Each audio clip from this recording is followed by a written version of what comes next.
ოცნებამ დღეს უარი უთხრა გიორგი გახარიას პარტიას, რომ შეიქმნას პარლამენტში დროებითი საგამოძიებო კომისია, რომელიც გამოავლენს გასულ წელს აქციების დროს რა კონკრეტული ნივთიერებები გამოიყენა ქართულმა ოცნებამ საკუთარი მოქალაქეების წინააღმდეგ და ქართული ოცნების მხრიდან უარის თქმის შემდეგ შექმნილიყო პარლამენტში საგამოძიებო კომისია, ვრცელდება უკვე ევროპული საბჭოს ადამიანის უფლებათა კომისიის განცხადება, ღონისძიებას, რომელსაც სულ რამდენიმე დღის წინ მაკა ბოჭორიშვილი საგარეო საქმეთა მინისტრი ესწრებოდა, ამ ღონისძიების შემდეგ ევროპული საბჭოს ადამიანის უფლებათა კომისარი მოუწოდებს ქართულ ოცნებას, რომ აუცილებლად და ეფექტურად იყოს გამოძიებული გასული წლის აქციების დროს ის ძალადობის ფაქტები, რომელიც დაფიქსირდა, ვინაიდან ადამიანის უფლებათა კომისარი აცხადებს, რომ მიუხედავად იმისა, რომ პროკურატურა კონკრეტულ გამოძიებებს განახორციელებს, არც ერთი სავარაუდო მოძალადე პოლიციელს პასუხისმგებლობა ამ დრომდე არაფერზე არ დაკისრებია და თავად ქართული ოცნებაც კი აღიარებს, რომ წყლის ჭალში გარეული იყო კონკრეტული ნივთიერება და აუცილებელი და მნიშვნელოვანი არის, რომ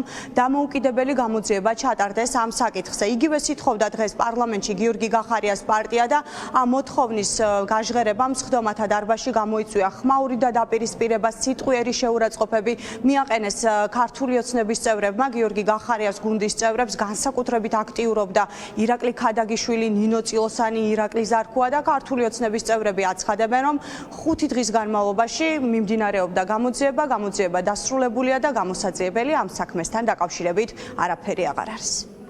აუცილებელია პასუხი გაეცეს კითხვებს.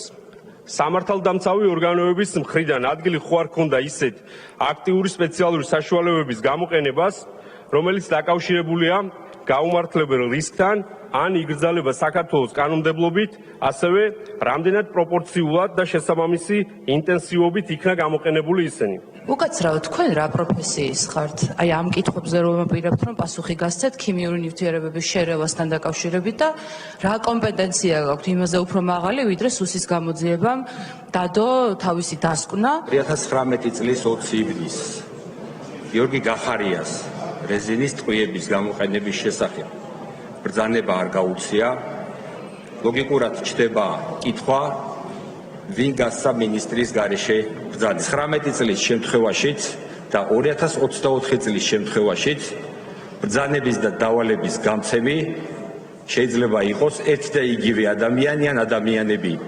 რას ფიქრობთ თქვენ ამ ვერსიასთან დაკავშირებით? მე ახლა აქ ვლაპარაკობ როგორც თქვენი კოლეგა და როგორც დაზარალებული. ახლა ვიყავი უბრალოდ მონაწილე, მშვიდობიანი აქციის მონაწილე. მე დამიზიანდა მხედველობა. მე როგორც მოქალაქე შევძლებ ამ კომისიის საქმიანობის შედეგად თუნდაც ნაწილობრივ ჩემი უფლების აღდგენას. მე ერთი კითხვა მაქვს, უბრალოდ სანამ გამოიტანდით, ეს ერთმანეთში არ ქონდათ კომუნიკაცია, ერთად არ იმუშავეთ. თუ თქვენი ძალკეული ის არის ინიციატივა ბატონ გამოსულს მიმართავდა, თქვენ თვითონ აიღეთ თქვენს თავზე და კოლეგებიც ისე დატოვეთ, რომ ეხლა კითხვა-პასუხის რეჟიმი გაუცებულია ჩვენ ჟურნალისტებიც. ორგანიზაციები, პარტნიორი ქვეყნები საუბრობენ იმაზე, რომ ხელისუფლებამ გამოიყენა ქიმიური იარაღი მოსახლეობის წინააღმდეგ. არ არის ეს ჩვენთვის, ნამდვილად არ არის პოლიტიკური ქულებისთვის. ხალხი უნდა ერთოს დახოცილი. როდენის პოზაში ან მკაცრი სახით საპარლამენტო ტრიბუნის გამოყენება ხელში პასტით კი არ უნდა გავდეს დღევანდელ თქვენ გამოსვლა, თავჩაქინდრული უნდა იდგეთ თქვენ გუნდთან ერთად და ბოდიშს უხდიდეთ საზოგადოებას ის რაც გააკეთეთ თქვენი ლიდერიანად რუსთაველზე. გახარია რომ არ ყოფილიყო 20 ივნისს, ბევრი თქვენგანი შეიძლება დღეს ნაციონალური მოძრაობის მანდატით ყოფილიყო წარმოდგენილი ამ პარლამენტში. დიახ, სწორედ გახარიამ გადაარჩინა 20 ივნისს ეს პარლამენტი შტურმისაგან.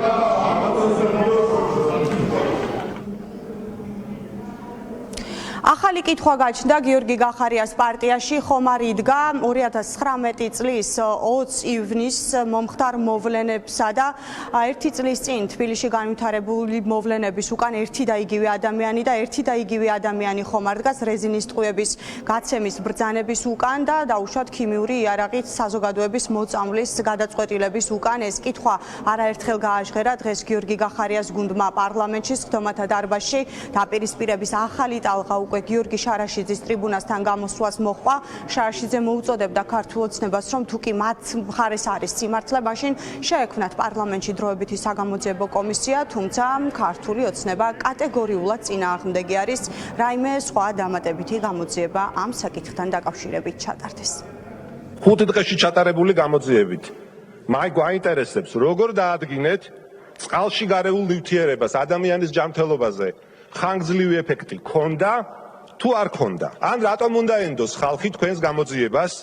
მაშინ როცა იგივე ნოემბერ-დეკემბერში ჩადენილ არც ერთ უკანონობაზე რეაგირება საერთოდ არ მოგიხდენია. ან რისი თქმა გინდათ, რომ ჟურნალისტ გურამ როგავას მიმართ განხორციელებული არაადამიანური სისასტიკე იყო პროპორციული და კანონიერი, თუ მაგალითად ჟურნალისტ მაკა ჩიხლაძის სიკვდილისთვის გამეტება იყო ჰუმანური აქტი?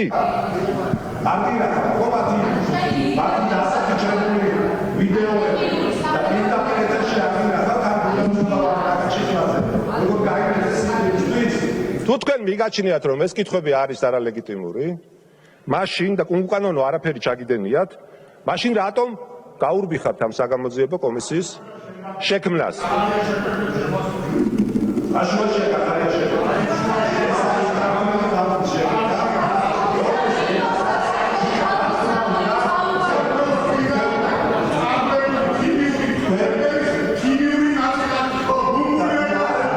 მისი ნაწილაკი ხართ?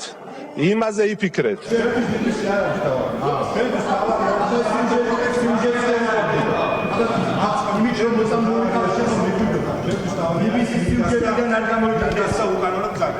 ეს არის დავა. წყალში გიბრიული ნივთიერება შეიძლება არის უკანონო დანება. ჩემი სამშობლოს რეგულაცია გადაარდებს. ამიტომ უნდა ასაკითხის გამოძიება. თქვენი შექმნილი საგამოძიებო კომისია არ გაიშვა, უბრალოდ ღიმილის მომგვრელია ეს ყველაფერი, ხო? ეს მორალური უფლება მაინც ხო უნდა კონდეს ადამიანს, ოდესაც რაღაცაზე საუბრობთ. ხო არ დაგავიზდათ აქ როგორ ხართ? ყოველთვის შეგახსენებთ ხო გითხარით აქ როგორ ხართ და როგორ შეხართ?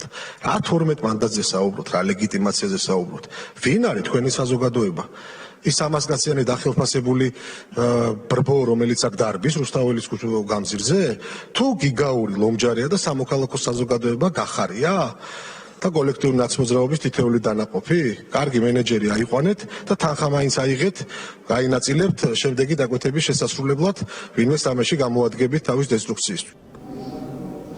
ოპოზიცია საქართველოს პარლამენტში საგამოძიებო კომისიას მაშინაც კი ვერ ქმნიდა, როდესაც ოპოზიცია საკმარისი რაოდენობით იყო წარმოდგენილი და 50-ზე მეტი დეპუტატი ყოფილა პარლამენტში ოპოზიციონერი პარტიებიდან. დღეს კი პარლამენტში მხოლოდ 11 გიორგი გახარიას პარტიის წევრი იყო და ამ საგამოძიებო კომისიის შექმნასაც მხოლოდ 11 მომხრე ყავდა, 2 წინააღმდეგი. დღეს პარლამენტმა გიორგი გახარიას პარტიის მოთხოვნა შექმნილიყო პარლამენტში ახალი დროებითი საგამოძიებო კომისია ხარი არ დაუჭირა.